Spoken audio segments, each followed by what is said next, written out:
So I'd like to welcome Morgan Cummins. He's Director of Recruitment and Coaching at TalentHub, and he's going to chat to me about the Mindset Shift series. Morgan, welcome to the series. Absolutely delighted to be here, Tim. Thank you very much. Before we get into talking about what the series is about and growth mindset, just like to find out a little bit about you and your background, where you're from and those type of things.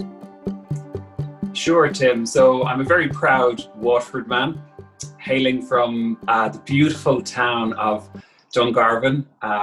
You could say I'm biased, but it really has been put on the map lately because of the Greenway.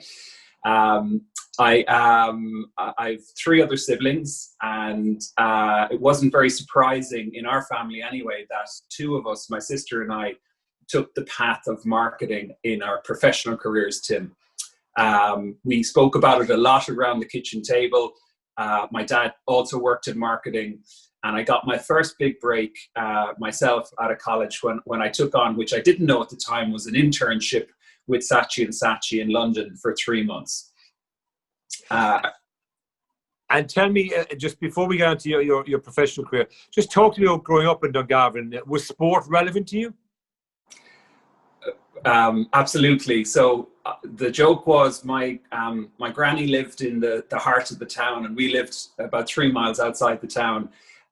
They didn't see me. My parents didn't see me during the evenings because I spent every night on either a soccer pitch or the local GA pitch, Tim. I absolutely loved playing all sports, anything really I could play on.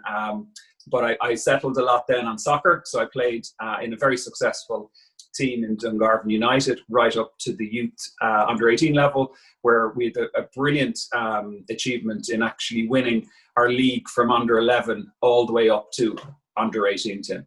Really? That's actually very interesting to keep winning it year on year, because obviously, players change, they're growing up, things are changing. So to win every year is actually a fantastic achievement. Absolutely, Tim. And I think it was just because we always felt we were slightly the underdog. Dungarvan wouldn't be known for it being a soccer hotbed at all. But we were really lucky at the time. There was a Munster Senior League team in Dungarvan, and they had a lot of ex-pros coming to train with us. So I got very lucky at a very young age. I got this specialist training in my chosen position, which was goalkeeping actually, and just developed and worked that bit harder, I believe, to keep winning in all those matches back in the day. I would never have seen you as a goalkeeper. I would have seen you as a right winger, left winger. Definitely wouldn't have been goalkeeping, wouldn't have sprung to mind. So you've definitely given me some information there that I wasn't aware of before we chatted here today. Well, do you know that the funny thing what happened, Tim, was we were losing the game 6-0 at halftime, going back when we were playing under 12s, but we were all actually a year before that age. So we were all 10 and 11. And I, at halftime, got so frustrated. The coach said, does anyone else want to try out in goal? And of course, I just said, well, look, why not? I went in and we actually won that second half 2-1. But little did I know that once you kind of showed an interest in the goal at that age when no one else was, it stuck. And to be honest, Tim, I loved it. It was a lonely position, but that's what I liked about it, because there was good sort of pressure to make you play your best every day.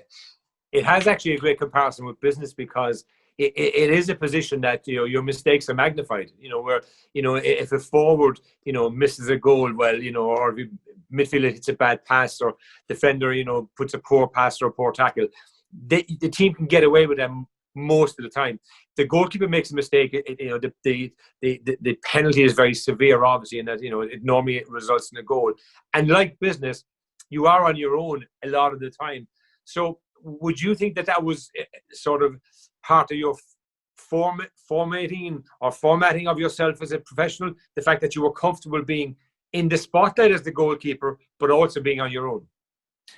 Look, absolutely. And I know they often say that there's a correlation between slight bit of, I suppose, craziness in goalkeepers. A lot of goalkeepers down the years have been called that.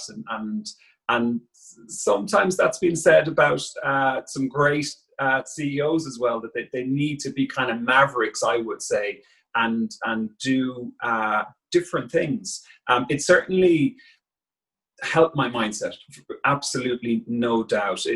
I actually didn't mind that pressure, Tim. To me, that was my job. And if I did drop a ball and I let in a goal, the thing I knew I had to work on was to actually put that behind me and play then back into the moment and just do the best that I can. So if we move on then from your sporting career, and let's talk about your professional career, and you made a point that you started with an 3-month internship. So will you just bring me forward in your professional journey? So as I was saying, I got 3 brilliant months in London working in the agency Saatchi & Saatchi. And really, I was just helping in any way I could. I was absorbing, working with these amazing minds from strategy to creative ideas and copywriting. And it was there I realized the importance of really good writing. So I was a bit of a home bird, Tim, so I moved back to Dublin and secured a job with an up-and-coming media agency at the time called All Ireland Media, who are now actually were bought out and known as Cara, Dentsu, a part of the Dentsu Aegis network. Within 6 months of joining, we pitched for and won the Guinness media account, which was the first time Guinness consolidated all their media buying. And to be part of that pitch and just see some of the peers in the team and the owners go for something and win it. And within a year, I was promoted onto the Guinness account and had 3 fantastic years there in All Ireland Media. I then moved, I wanted to expand my horizons, so I moved over to Australia and had a couple of great years working in Sydney, which was a big step up just in terms of the size of the market. You were buying media across the Pacific as well. And it was just great, Tim, to learn new cultures.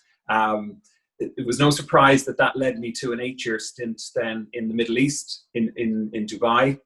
And I was at that sweet spot in my career where I could really pour myself into everything that was given to me in terms of responsibilities and challenges, and had just a fantastic 8 years working in the Middle East. Again, would you believe, on a drinks brand with the Pernod Ricard business. So we've learned a bit about your sporting prowess. We've learned a bit about your professional prowess, particularly in the media and the marketing space. Tell us a little bit about your personal world. So I'm a very proud father of 3 children. They were the absolute gift that anyone can get in life, to be absolutely honest with you. It was a big reason why we moved back to Ireland almost 8 years ago.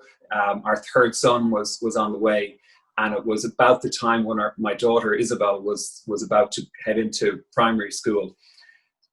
My wife and I, Louise, just always wanted to come back to Dublin, and we settled here in Rathfarnham in Dublin. And it's just been a fantastic 8 years watching them grow, watching my daughter started secondary school last month, and they're all active in the local Ballyboden GA club. So look, it's a huge, they're just a huge part of my life. And on my journey, Tim, I've started to learn the importance of being at it with them as kids and as a husband, and then being able to, once work turn into the professional world, to be able to get really focused and be at it when I'm in that work mode as well. You're Director of Recruitment and Coaching at TalentHub. Talk to me about your typical day-to-day world. It's absolutely varied, but very, very interesting. In our business, Tim, you have to be talking and you have to be engaging. So it's not just about communicating in our business. You have to be really engaging and listening. The way I see it is, we have a huge responsibility. We've got a person's career in our hands when they come to us.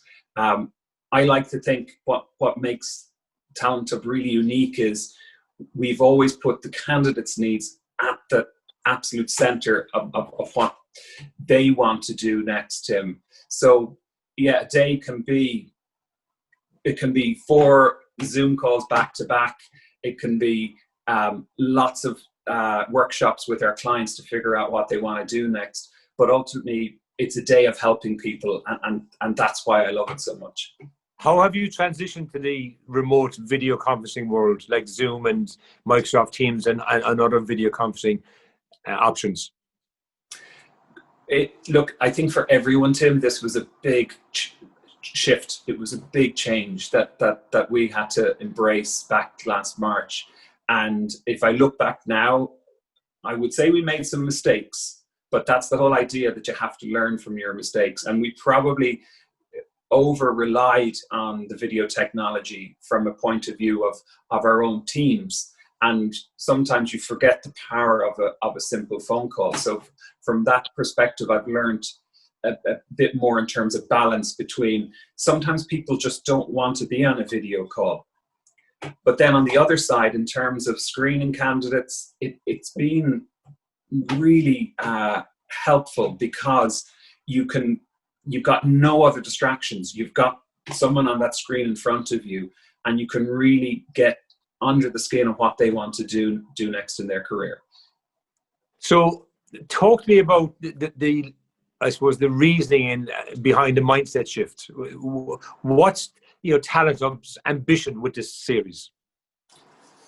So Tim, at TalentHub Coaching, we're absolutely passionate about the power of growth mindset, and our objective for this series is showing the people that listen in how, by realizing and embracing that you can develop your skills, that you can become better at what you do. And at these times of change, especially, it is our opinion that now is a really great time to embrace your growth mindset, so that you not just survive, because let's be honest, at the moment, there is a lot of surviving still happening.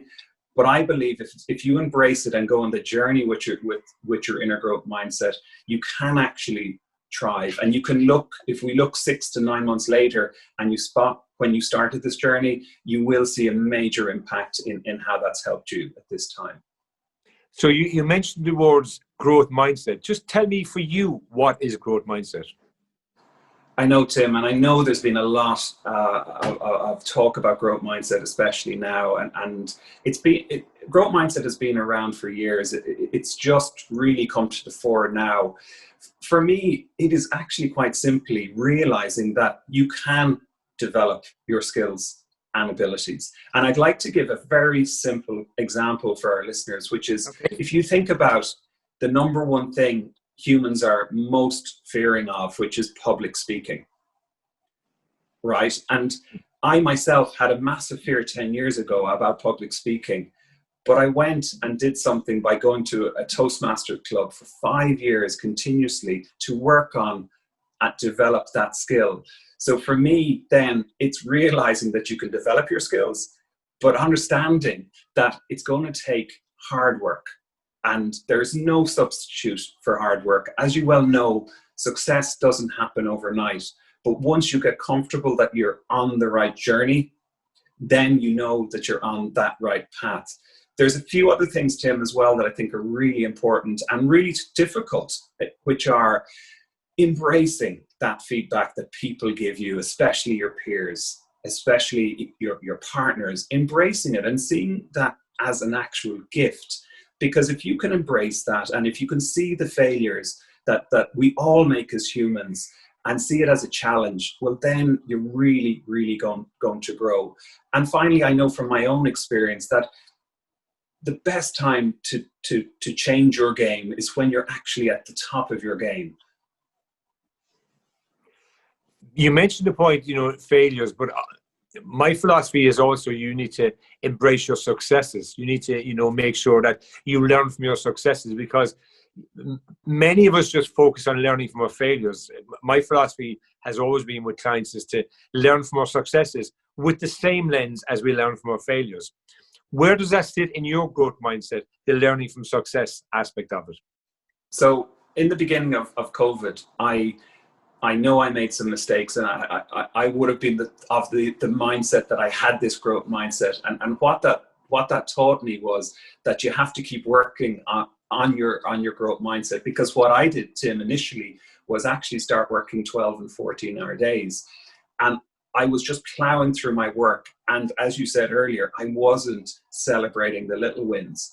How I've changed over the last 2 to 3 months is now I keep a record of the top 3 things that made my day successful. And not always are they professional things. It could be how a training session went over in the local GA pitch with the kids.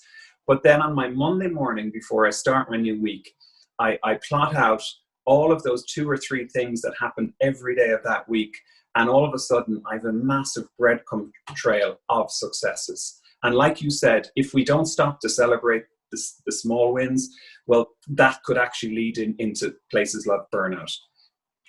And finally, what do you want from the series for people who will tune in and listen to it and watch the series? What are your ambitions for them from the series? I really, really would be delighted, Tim, if our listeners can understand that we all have this fixed mindset, that no matter how good at our jobs that we are, that we all innately have a fixed mindset, and to be willing to open up and learn a little bit more about how a growth mindset at this time could really, really help you develop yourself, not just now, but in 6 months, 12 months, and 18 months' time.